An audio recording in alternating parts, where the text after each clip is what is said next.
Glenn Johnston is accompanying his mother Agnes to the offices of the Zimbabwe Commercial Farmers Union to begin the process for obtaining government compensation.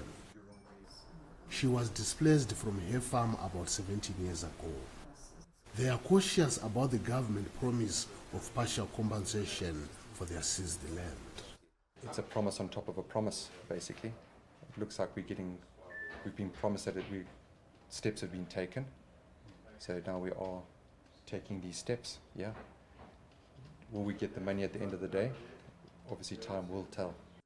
President Emmerson Mnangagwa was quoted Sunday in state media as promising the partial compensation program for white farmers.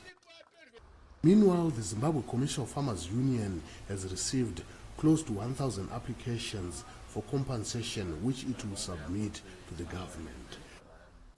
Union head Ben Gilpin says Mnangagwa's pledge comes at a good time as Zimbabwe observes its independence.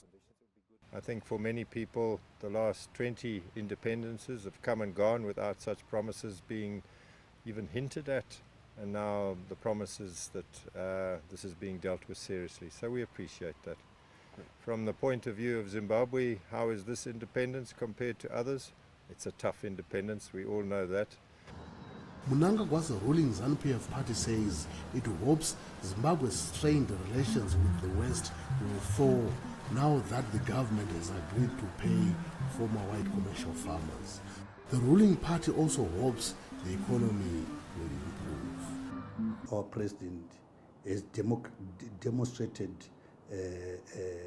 to the world how generous he can be, because he has agreed to pay people what they are not supposed to pay, to be paid.